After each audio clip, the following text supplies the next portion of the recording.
नमस्कार, मैं विशाल। एक बार फिर से आप सभी का स्वागत है। आजाद भारत में एक ऐसा प्रोटेस्ट है जहां लोग अपने अपने तरीके से सरकार के खिलाफ अपनी नाराजगी व्यक्त कर रहे हैं।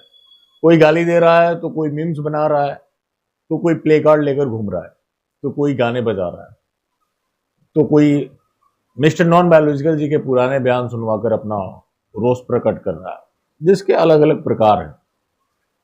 अब सरकार की तरफ से आप जानते हैं कि जो भी इसके खिलाफ आवाज उठी उन सबको बदनाम कर दिया गया। सबसे पहले पॉलिटिकल पार्टीज को किया गया कि वो सारे देश विरोधी हैं, सनातन विरोधी हैं। एक ही लोग सनातन हितैषी हैं जो मुगलों से ज्यादा मंदिर तोड़वाते हैं, राम मंदिर में डाका डलवा देते हैं, भगवान हनुमान जी को अपने रैली में नचवाते हैं। यही लोग असली हिंदू हैं, जैसा कि इन्होंने प्रचार प्रसार कराया। अब पॉलिटिकल पार्टीज के अलावा जो भी इनके खिलाफ आवाज उठी उनको ये बता दिया गया कि वो सोरस के द्वारा फंडेड है, चीनी एजेंट है, सीआईए के द्वारा फंडेड है। जो कि पाव पाव के बारे में जो जानते होंगे उनको पता होगा कि सीआईए से उनका बहुत गहरा और आत्मीय लगाव रहा है। लेकिन ये लोग जो भी इनके खिलाफ आवाज उठाता है उसको ये लोग बताना शुरू कर देते हैं कि वो देश विरोधी है और देश विरोधी शक्तियां उसके पीछे काम कर रही हैं, और इनके खिलाफ जाने का मतलब कि आप देश के खिलाफ हैं, जो कि लंबे समय तक ये लोग चलाते रहे थे। जैसे किसान आंदोलन में भी आपने देखा, ये इन्होंने बताया कि असली किसान खेतों में काम कर रहा है और नकली किसान प्रदर्शन कर रहा है। छात्र आंदोलन में भी यही हुआ। इन्होंने यही कहा कि असली छात्र जो हैं वो पढ़ाई कर रहे हैं और नकली छात्र जो हैं वो प्रदर्शन कर रहे हैं, और इनके पीछे विदेशी शक्तियां हैं जो भारत की सरकार को गिराना चाहती है। अब लोग सुनते सुनते पक गए। पक कैसे गए वो आप जंतर मंतर के अलग अलग क्लिप्स देखकर अंदाजा लगा सकते हैं। तो चलिए, जब क्लिप्स की बात है तो एक आपके सामने रखता हूं।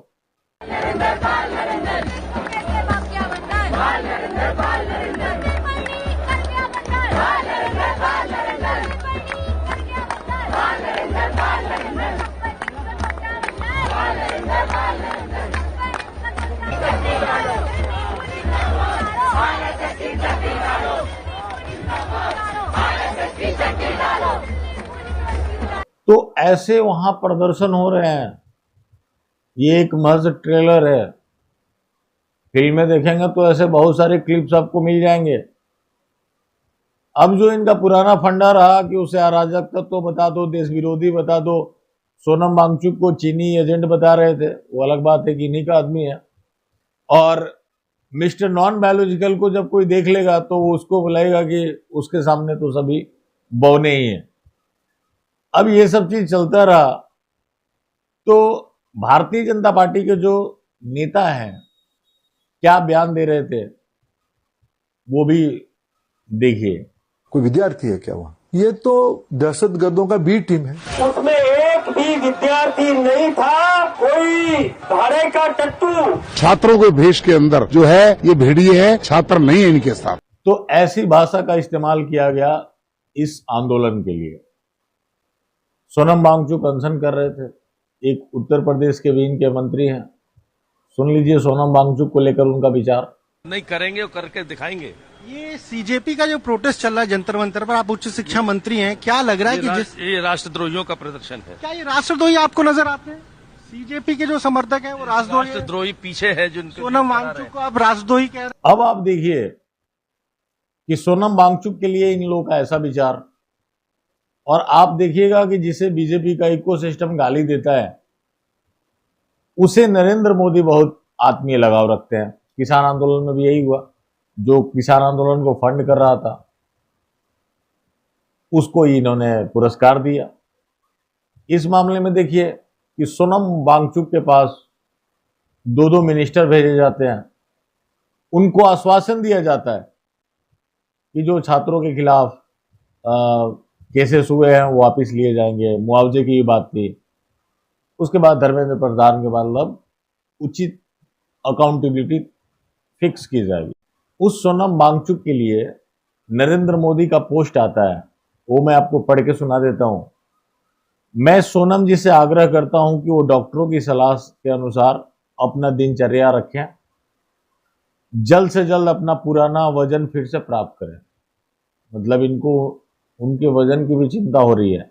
मैं प्रभु से प्रार्थना करता हूं कि सोनम जी स्वस्थ रहें, उनके स्वस्थ रहने के लिए भी कामना कर रहे हैं और इनका इकोसिस्टम जो है उनको करिया रहा है। ऐसा हर बार होता है। अब आनंद फानन में इन्होंने वीडियो जारी कर दिया, सख्त एक्शन की बात कर रहे हैं। इनका सख्त एक्शन कैसा होता है जो कि लंबे समय से चल रहा है, पहले एक बार सुन लीजिए कि कब से ये सख्त कार्रवाई कर रहे हैं। इस पेपर लीक माफिया पर सख्त से सख्त कार्रवाई की जाए। युवाओं के भविष्य के खिलवाड़ करने वाले किसी माफिया को बख्शा नहीं जाएगा। हर पेपर लीक माफिया के खिलाफ बीजेपी सरकार सख्त से सख्त कार्रवाई करेगी। मैं आपको विश्वास दिलाता हूं, भाजपा की सरकार छात्र छात्राओं के भविष्य से खिलवाड़ करने वाले माफिया पर कड़ी कार्रवाई करके रहेगी। छात्र छात्राओं को न्याय दिला करके रहेगी।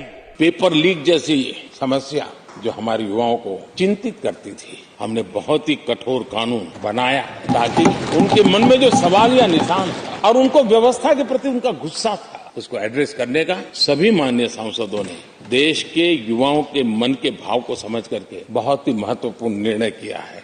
पेपर लीक करने वालों के खिलाफ केंद्र सरकार ने अभी पार्लियामेंट में कुछ ही दिन पहले ही एक कड़ा कानून बनाया है, मजबूत कानून बनाया है। इस कानून के बनने के बाद पेपर लीक माफिया गलत काम करने से पहले 100 बार सोचेगा। तो आपने सुन लिया, इस बार भी ये वही करेंगे जो पहले से करते आए हैं। निर्मला सीतारमण वित्त मंत्री हैं, वो तो पेपर लीक के फायदे ही गिनाने लगी। वो बोल रही हैं कि पेपर लीक होने से छात्रों का फायदा होता है, उससे उन्हें और तैयारी करने का मौका मिल जाता है। अब आप इस सरकार से आशा करते हैं कि ये लोग पेपर लीक रोकेंगे। अब देखिए कि इन्हें छात्रों की चिंता हो रही थी, अब छात्रों के लिए देश भर में और देश से बाहर भी जो लोग भारत के हैं, उस छात्रों के प्रति सहानुभूति रखते हैं, उन्होंने उनके लिए फूड ऑर्डर करना शुरू किया, जो कि स्विगी, जोमेटो, इंस्टामार्ट जो भी फूड डिलीवरी ऐप है, इसके जरिए उनके लिए खाना भिजवा रहे थे। अब क्या हुआ है कि इस सरकार ने उस एरिया में फूड डिलीवरी बंद करवा दिया है और इनके जो भी चाटुकार मंडली है उन्होंने दावा करना शुरू कर दिया कि विदेशों से उनके लिए खाना भिजवाया जा रहा है। मतलब इसमें विदेशी शक्तियों के हाथ है, विदेशी साजिश है। विदेश मंत्रालय के प्रवक्ता हैं रणधीर जायसवाल, उनसे पूछा गया तो उन्होंने कहा कि ऐसी कोई खबर नहीं है। हो सकता है कि भारत के ही लोग जो कि बाहर रहते हैं उन्होंने ऑर्डर किया हो, लेकिन उसके भी कोई प्रमाण नहीं है।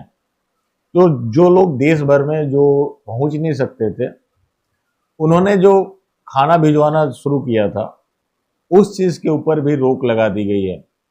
तो ये छात्रों को भूखा मारना चाहते हैं। तो इससे आप अंदाजा लगा सकते हैं कि ये लोग कितने फिक्रमंद हैं और किस तरीके से ये लोग काम करते हैं। और मैं अब पूछना चाहता हूं इनसे कि सोनम वांगचुक देशद्रोही है या देशभक्त, क्योंकि इनका जो इकोसिस्टम है वो तो देशद्रोही बता रहा था और मोदी को उनकी चिंता हो रही है। तो अगर वो देशद्रोही मानते हैं तो बताएं कि मोदी को एक देशद्रोही की चिंता क्यों हो रही है, और अगर नहीं मानते हैं तो भी बताएं, उसके लिए माफी मांग ले कि हाँ हमने पहले गलत बोला था, जो कि हमेशा ये लोग यही करते हैं। यहां तक कि आपने देखा वो सीबीएसई में जो धांधली हुआ था, उन छात्रों को भी पाकिस्तानी बता दिया था। तो ये तो इनका खेल चलता रहा है, लेकिन वो खेल अब जो है अच्छे से जनता समझ रही है, उसका पर्दाफाश हो रहा है। और उसका प्रतिकार देखने को भी अब ग्राउंड पे मिल रहा है। चले अभी के लिए बस यहीं तक, बाकी फिर मिलते हैं। धन्यवाद।